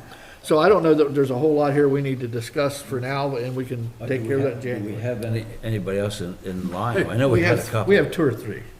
is her leaving critical to any planning issue that's on your table right now? Not to my knowledge. Okay. Yeah. Okay. She's Okay. the planning commission also. She's not. Okay. Yeah. Alternate. She's an alternate. You had 2 alternates, right? I believe we have 3. 3 alternates, right? Yeah, we have 3 So alternates. you can move one of those up. Yeah. Well, that was something you would have to do as a board. Okay, Yeah, so you wanna that's- come we back? don't have to- we don't Something have that to can be do done it, in January. we can do it in January when we reappoint the board. Okay.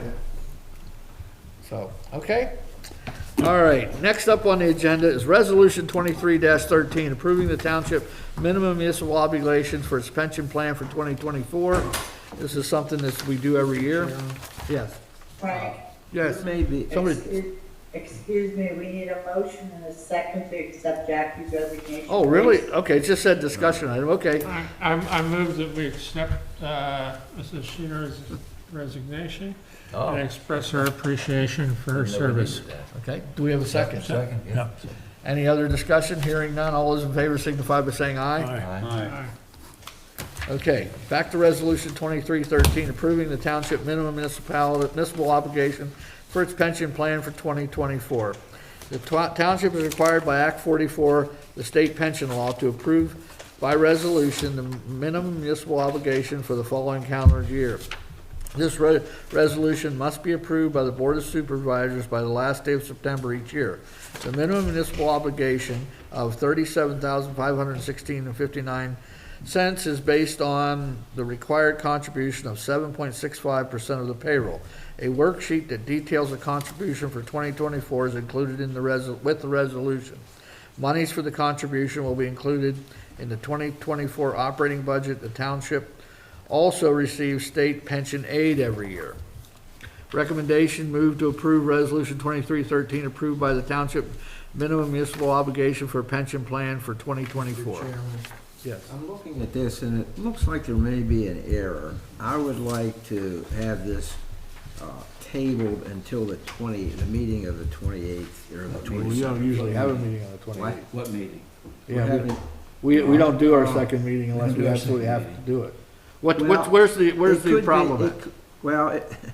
This says it's projected wages, and they have the township manager's $26,000. I want to, we need to check it out. You just took a cut. Well, here's what I will tell you, that we don't,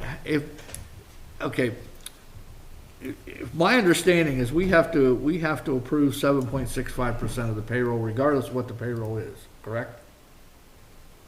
It doesn't say that. I guess that's. Because it says, has defined contribution plan for its employees that provides a contribution of 7.65% of payroll, and whereas Harris Township is required by Act 44 to approve the minimum municipal obligation each year, therefore, be it resolved that the Harris Township Board of Supervisors hereby approves the minimum municipal obligation for 2024. The 2024 worksheet is attached to the resolution.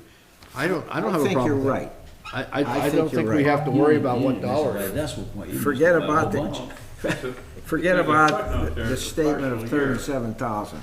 Yeah, it says it's a partial year. Yeah. So as long as we approve the 7.65, which is what the resolution says, I think we're good to go.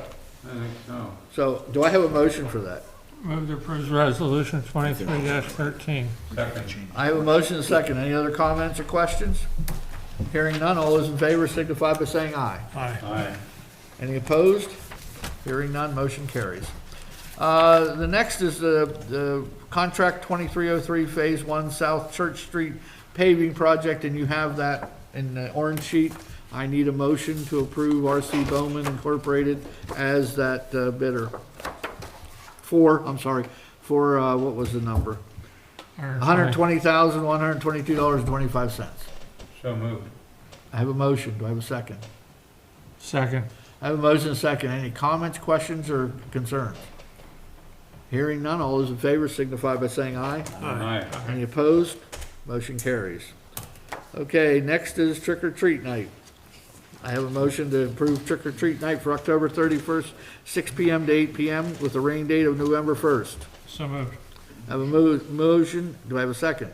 Does this, a second? Second, I have a second. Does this coordinate with the Center Region dates? Yes, it's the Center Region Police Chief's recommended. It says right there in the first line. There's another event occurring, a bike ride kind of something did you see that on somebody's schedule? Is the bike shop doing a ride around town that night? They did one earlier, but I don't know if they're doing one that night. There was something. It's in our memo, but it's in where it says request for fire police. Is that it? Okay. There's no road closure, they're just going down. Okay. Oh, as long as it doesn't confuse things. Did anybody have any other questions or comments? That's October 13th then. No, 30, there's it. Okay, any other questions or comments? Hearing none, all those in favor signify by saying aye. Aye. Any opposed? Motion carries. Okay, amendment to the 401A defined contribution plan. The township needs to make a minor amendment to its 401A defined contribution plan in order to implement a recently approved employment agreement with the manager. This amendment will allow the manager to participate in the program immediately in accord with the agreement rather than a 1-year waiting period. The amendment is being prepared by Empower, the township's retirement plan provider, which can be executed by the plan manager when received. The recommendation is that the board authorize the execution of a 401A defined contribution plan amendment to permit the township manager to participate in the plan immediately as provided in the agreement with the township. So moved. I have a motion. I have a second. Any comments, questions, or discussion? Hearing none, all those in favor signify by saying aye. Aye. Any opposed? Motion carries. Okay. Discussion. Recently, the managers met with the COG executive director and the regional planning director to discuss the status of the local planning services from the COG. The COG has lost a number of employees providing this service. At present, the borough pays, and that should be township. That should be township. Some guy I know, he just keeps wanting to make us a borough. I don't know who it is. Pays for 40% of the person. That makes sense. I couldn't figure that out either. 40% for planning services. Okay, this should be township instead of borough. Patton Township pays 50% for a person for planning service. Half Moon pays 33% of a person for planning services. We reported at that meeting that the township wishes to reduce the amount of local planning services from 40 to 25. All the parties agreed to bring this matter to their elected officials for discussion. The managers and the COG executive director and regional planning director will again discuss this matter with the input received from the elected officials. Okay, so this is something that we've talked about, and I'll just throw it out there. Does anybody have any questions or? What do we get for 25%? My question. Mark, I'll let you answer this one. 25% work? You get about 10 hours a week is what it would come out to generally. And what do we need that for? I'm sorry? What do we need that for? Well, that person would continue to conduct local planning services that I would have been doing previously as your planner. So it'd be things like plan review. They might be doing minor amendments to the zoning ordinance. So we'd have a full plan, he would be with our planner there, basically, like you were. With him there. I would still be doing some planning, looking at bigger picture items, but this person would be assisting me. Okay.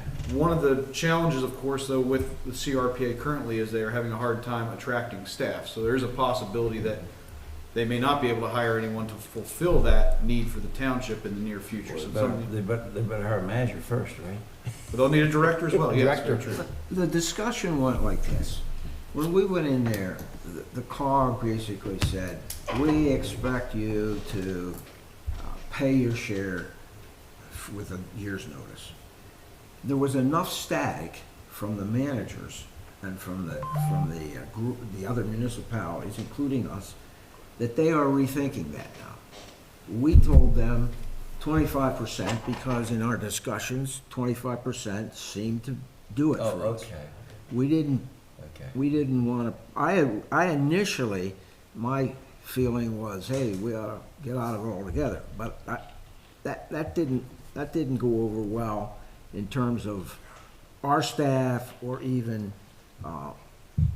COG didn't want to do anything like that. So it's still up in the air, and we're there saying 25% is more realistic for Harris Township than 40%, given our status now. And I don't know what will happen. How do we pay a regional share of this planning? We pay it through the administration. Right. So And through Jim May's salary, I assume, is part of it. We pay part of that. Right. That 25% has nothing to do with the administration costs. It does, actually, Oh, it yes. does? It It does, does? yeah. So there are some administrative costs in that 25%. How it's been done in the past is the portion of the local planning program as the total overall. So if it's 20% of the total program, 20% of the director and the secretary and the GIS planner is split 3 ways between the 3 municipalities that have local planning. So they split it evenly.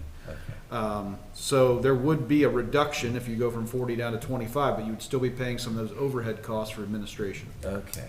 It's always unclear to me how that will handle. So what our share doesn't break it down to a percentage for administration. It's all we just pay for the You money. pay for a portion of it, yes. Think back 11 plus years, Weren't we at 25% at one time? I believe you were at 25% back when DJ When Liggett DJ your- was around. Right, and then you moved up to 33% and then up to 40%. And then we got you.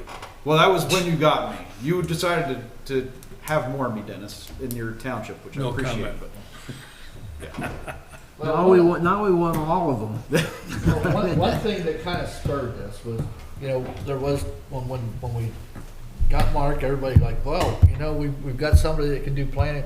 But I felt that in talking with Peter and Mark, that it's good, Mark needs to get his feet on the ground of what we need to do before we start making major steps. So a lot of this I put literally on Mark's shoulders, to the point that he is going to have to administer it. So whatever way he comes out down the road in the future is going to be what he's going to present to us once he's in and gets his feet wet after a couple months or whatever, 6 months, whatever it And is. he's got a first budget to do in a couple of Right, months. exactly. So like I said, I would like to put that to Mark before we just start wholesalely changing things, and let him look at the system, what we're doing. And we all have said that whenever you change management, it's a great time to look at yourself. Where can you improve? What can you do better? And I'd like to give Mark some time to evaluate that and let us know what he wants to do with it. So that's kind of where I came from on this and why we're I'm talking fine about it with tonight. Go ahead, Mark. one thing I'd like to bring up, at least, you know, and Peter kind of alluded to this with the discussion of, you know, the 1 year time requirement to withdraw or reduce services from a program. Something that the board will probably want to consider is, does the township want to continue to commit to having 25% of a position for the next 2 years, or do you want to notify the COG that if they're unable to hire staff to provide that service, at the end of next year, we will start looking elsewhere for that service to be provided? Because that is something we need to consider, is that if there is nobody working, or too few people at CRPA to actually give us local planning, we won't be getting 25% of a planner's time. I think we need to, I mean, there's certain capabilities that the Center Region Planning Agency can provide that we can't provide in-house. Well, GIS, they're working some on of that big regional stuff. The And comprehensive so plan. we so- need, Yeah. Sustainability, Pam Adams. all- yeah, but my point is, we do need to support that. What the right dollar amount is, I don't know, but we can't expect to do that stuff in-house. Well, then you have the 537 plan. Well, and that's part of regional planning. That would be something you're still supporting through Right. that. It would be the local planning service that, if they are unable to hire enough staff, they may not be able to provide the service to the township at that point. And there's also the question of, we don't know what our other municipal partners are gonna do. Half Moon Township and Patton Township, they may decide not to have a local planner at all either. So we don't know what this is gonna look like moving forward. I'm looking forward to seeing your budget. And now you can see why I wanted to put this on Mark's plate, because he's the expert. He knows what's going on in there, and I think that's a good place for it right now. So, okay, and you guys don't need anything more from you. Know where we're at. Okay, good. Next, Resolution 2314, appointment of a new secretary treasurer. With the departure of the current interim township manager, the board needs to take action to appoint a new secretary treasurer. Mark Bokel will become the new township manager on September 24th, 2023. Supervisor Haymeister will continue to serve as the assistant secretary. The new appointment will become effective on September 24th, 2023. And I have a motion to move to approve Resolution 23-14, appointing Mark Bokel as Secretary Treasurer effective September 24th, 2023. Move to approve, yes. Second. I got a motion and a second. Any other comments or questions? Hearing none, all those in favor signify by saying aye. Aye. Any opposed? Motion carries. Next on the agenda, request for fire police. The Bike Roost is requesting use of the Bollesburg Fire Police for traffic control on October 13th, 2023, from 6:30 p.m. to 7 p.m. for a Halloween bike parade. The bicyclists will leave the Bike Roost and travel down Church Street to the Bull City Brewery. No streets will be closed for this event. I have a motion to approve the use of the Bollesburg Fire Police on October 13th, 2023, from 6:30 p.m. to 7 p.m. Make that motion and point out that that is a Friday, the 13th. Friday the My favorite 13th. days. I think they knew that. Yes. So I have a motion. Do I have a Second. second? I have a second. Any comments or questions? Hearing none, all those in favor signify by saying aye. Aye. Any opposed? Motion carries. Okay, next, Harris Township, street closing. A resident of Harris Avenue has requested the street closure of all Harris Avenue from Bollesburg Pike to Isler Street and Isler Street from Harris Avenue to Kimport Avenue for a block party on September 16th, 2023, between the hours of 4 and 7. I have a motion to move to approve the street closure of all Harris Avenue from Bollesburg Pike to Isler Street and Isler Street from Harris Avenue to Kimport Avenue for a block party on September 16th, 2023, between the hours of 4 p.m. and 7 p.m. I'd be delighted to make that motion for my friend Bob. Your neighborhood? I was Yeah. wondering if you were going to jump on that. Okay, I have a motion. Do I have a second? Second. Having any comments or questions? Interesting, on the one-page folder, it says the street will be blocked at Bollesburg. Is block the correct term? Because it's not being totally blocked. We can get emergency vehicles to it. Well, there'll be barriers there. That's, Yeah, you can move the barrier. They'll see us coming, don't worry. Well, They'll see block us coming. sounds They'll know very, when we're coming. block sounds very definite, so. Well, they'll know when we're Well, coming. Denny, down here in this comment, they said barriers. They're going to put 4 barriers. Believe me, they'll know when we're I'm coming. looking at the Yes, I see what you're, Okay. I looked on the back of it, just looked Okay. over it, so. good enough. Any other questions or comments? Hearing none, all those in favor signify by saying aye. Aye. Any opposed? Motion carries. Okay, approval of vouchers. Move to approve voucher transmittal sheet 2023-08 for the amount of $823,000, 264 and 44 cents. Do I have a second? I have a second. Any comments or questions on Did it? I ever get an answer whether we ever checked for 13 cents or not? That doesn't happen anymore. Give me a call, I'll give you 13 cents. So we got that correctly. Do we write No, one? I remember. Any other questions or comments? Hearing none, all those in favor signify by saying aye. Aye. Any opposed? Motion carries. Okay, next on the old agenda, let me flip it over. Oh, we got the COG committee reports. Okay, executive committee. Okay, we had an executive committee meeting, and a lot of it was addressed at the general forum. But one thing that I wanted to bring up that I looked at, and it was this one right here. This Microsoft Office 365 renewal contract. Not that the contract, and I had no problem, but we're getting a lot of things that are like, oh, by the way, you gotta do this tonight or else.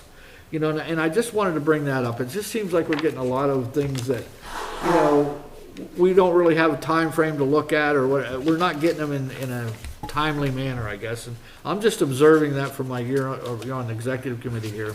I don't know if anybody else is noticing that, but I'm seeing a lot of that. That you know, stuff's coming in and we really don't have a whole lot of time, or we don't have a choice. And I just don't know if I'm the only one seeing that or not. That's the only thing I wanted to bring up. See, what are you gonna do about it? I'm just bringing that out, but it is something I'm seeing. In some cases, it's oversight, and in some cases not. Well, I don't know. Is anybody else besides Bud? Well, it does happen, but in some cases, it is oversight. Oh, yeah, I forgot we have to do this. Well, that's what I'm saying. We're Yeah, getting a lot of that. That is true. Starting to It does increase. happen. That does happen. All right, the facilities committee, we did not meet. We're meeting tomorrow morning. Well, it's actually got canceled again, which I can't understand why in the middle of budget season we keep canceling these meetings. So, but we're meeting tomorrow at COG to get a tour of the new Whitehall Regional Park. So I'm going to be there. I don't know, Bud, I think they invited the finance committee, but he hasn't read his email. I didn't get the word. So we're going to meet at the COG building at Oh, we did. 8:30. Just So if didn't notice anybody that hasn't been over there wants to go, if you show up, they're not going to turn you away. You'll be impressed. I'm already impressed. For $2,000 trash cans, you better believe I better be impressed. The Pell study, we had the meeting the other week, and we kind of all know where that's going. I don't know where, and it shouldn't be the Pell anymore. It's now the NEPA study. MPO does not meet till the end of the month, and I'm good. Parks Capital Committee, Bruce. Well, Parks Capital Committee did not meet. This segues right into Parks Governance Committee, which is making progress in the stage of looking at what committee structure in COG, both directly in the authority, what should we have for oversight, reducing overlap, and then kind of what are the what would be the necessary revisions to the Articles of Agreement and the charter for each committee in order to move forward and make it work. Did you work with the consultants? We have one-day workshop or something? We are working with a consultant. Okay. We've had a one-day workshop and we've had another meeting. And as I said, I think we're making progress. We've kind of got a defined goal, and we don't have people in the committee are at this as it's constituted now are working together to come to a conclusion. Park Authority is moving forward. Whitehall Regional Park is close to being finished. There are plans made to have various COG committees come and see what's there. I think that's important because when you see what's there, you'll realize what we've achieved. It's close to finished. There's going to be things to be done into the future. $2,000 trash cans, benches, tiered seating for some of the fields and things of that nature. But it's really the authority's starting to talk about, okay, we're going to finish this off. We're going to come in under the augmented budget. What are we going to do with the money that we have left that was for contingency? Things like benches and stuff, and amenities. And also starting to look at perhaps what's in the future, given that when we took out the total loan, there was a sizable amount of money left over, which we did not authorize borrowing against, but sitting there, and we could borrow from it. And what would we do with it? And would it go towards further amenities at Whitehall Road? Would it go towards Oak Hall, or would it go towards Hess Fields? That's my report. Thank you. Next on the agenda is Public Safety, Mr. Wilson. Okay, Public Safety, last month we met before last month's meeting, so you got that report. This month's meeting would have been scheduled for this Wednesday, but it has been canceled. And I'll move right into Human Resources. Would have met last week for this month, and it was canceled. We get a lot of committee meetings that are canceled. He picks them. I guess, I'm getting all mine canceled. I haven't been to committee meeting in a long time. You complaining? No, but I'm just, Maybe they just didn't invite you. so, okay, Dennis, how about Lucy? Okay, we started off with a discussion of declaring October Community Planning Month, and so be it.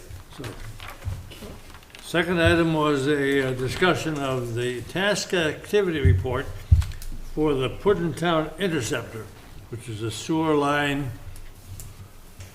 Wait, what's this before done? He's on Lucy, that one right here. Oh, you're still in Lucy, okay. Oh. It's a sewer line that sort of runs parallel to I-99 and eventually comes toward Millbrook Marsh. It goes through the marsh. Through the marsh. It's a very sensitive issue with respect to having the Corps of Engineers involved and soil conservation people and making sure that it's done correctly and the right equipment's used, and very lengthy discussion, very technical kind of thing. And then the last item was a discussion by Penn State on the Applied Research Lab anticipated to be built next to Innovation Park. A 92-acre project that's going to be built over the span of 50 years, a total of 11 or 12 buildings. Yeah. 1,500 employees. Quite Say a, quite a, 12 billion. Buildings. Buildings. Oh, quite a major project. that gets you in trouble there. Can get you in trouble. As we talked about. And you want the solar one too? Sure, you keep rolling. Okay, we had an August 30th meeting, a video meeting, and talked about particularly the continuation of the contract with Green Sky, who is the consultant to do all of the groundwork. And they're going to be sending us some documents, the first of which I think we got today, Pete, with respect to the request for 3 years of budgeted township. Did you see that? I didn't see that. Should be in your system somewhere. The Project 14, which is the provider of the solar field, needs financial background from the townships with respect to them proceeding financially. We haven't committed to this yet, have we? No, we still haven't seen the letters. So they can't use the original numbers we gave them before. No, this is township audited budgets. I haven't seen that. I settled about 4 o'clock. Well, Check your system, and if not, I'll resend it to you, Pete. Okay. That's really where we are with respect to the solar project, which is dragging on into its 4th year. yeah. I'm sort of getting frustrated to the point of, Well, we need to know what this is going to cost us. We've sent a request for proposal on it already. And this is a response to the request for a proposal? Is that what this is? No, this is a request to continue working with Green Sky, who is the chosen consultant to do all of the groundwork on the project. So we've already got a proposal. Yeah, Project 14 is the chosen provider of solar, Okay. the builder of the solar project. Mm-hmm. What they're asking for now is 3 back years of audited budgets to somehow. So they're saying they want to know if our credit's good. Yeah, that's what they're asking for. Well, interestingly, Ferguson, the borough, and college have a line of credit. And apparently if you have a line of credit, they don't need to do it. They're asking us. Well, if our I credit's thought we not had a good line of enough, credit. then we don't want it. We have a mortgage. Does that help us? Yeah, I we don't have a think mortgage. so. I don't think so. We have a credit card? We have a good credit rating. We have well, what's our credit card? We'll work on that tomorrow, Pete. All right. What's our Anyway, credit card? okay. Anything else, Danny? Maxed out at. Anything else on that? No, Okay. thank you. Finance Committee, Bud. Well, I guess I was told tonight that it's canceled. I'll rely on that message. I don't know that for sure. No, because looking at my email. Climate action, they had a meeting today. I didn't go. There was no action items needed, but they discussed, we'll have to watch it on the CNET, but they discussed, what was it? Oh, that DEP Shared Energy Management Program.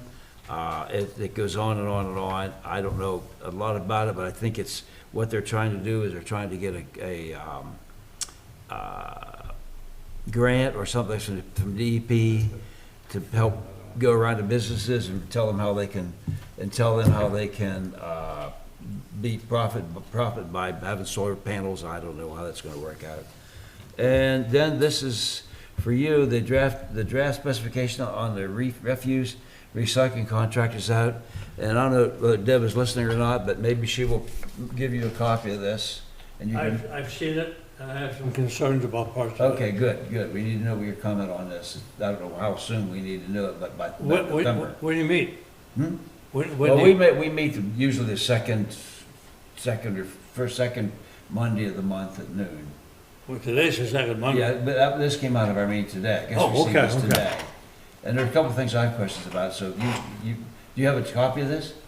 Deb, would you make him a copy of this? I read a copy at the authority, but I don't have a working copy. Okay. And, Yes, I'm listening, yes, I'll make a copy. okay, that's your job. There was one other thing. I guess that was it. I'll look and see that, see what I missed. And the Bollesburg Heritage Museum, September 30th, we're having Oktoberfest at the museum. Dennis, you were there last year. Yeah. Same thing, except it'll be down here at the Bow Museum. I don't, 4 to something, I don't know what the day is, check your date. Tickets are online, or somebody have tickets. We're working in conjunction with the Old City Brewery to give us an October beer, or whatever German beer that would be, so it should be a good time. The Low German Band will be there. There'll be brats and whatever Wiener Schnitzels or whatever they, sauerkraut, and the other stuff, whatever's there. So that's my report. I'm done. Okay, does anybody have anything for the good of the order? Go ahead. Yeah, interestingly, if you read the County Gazette, this week, had a picture of the 4 recipients of the money from the Glen Hall Baker Golf Tournament. Our fire department was one of 4 that received $27,000. The others, they're all nonprofit, but one of them was from Clarion, is a sportsman's club that caters to veterans, takes veterans out bow hunting. Yeah. And they have a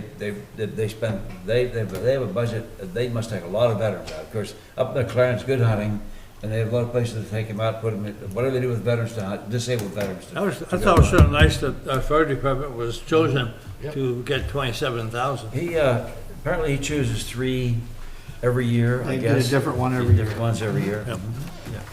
Okay.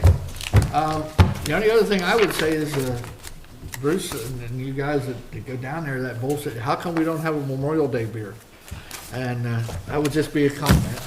But anybody else have anything else? I'll see what I can do. And you have anything else you want to say? Move we adjourn.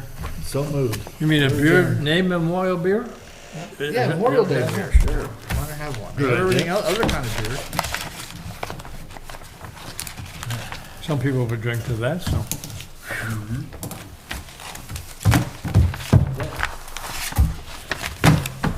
Oh, Mark, here's one for you. Deb, is Deb still on? Pass that to Mark.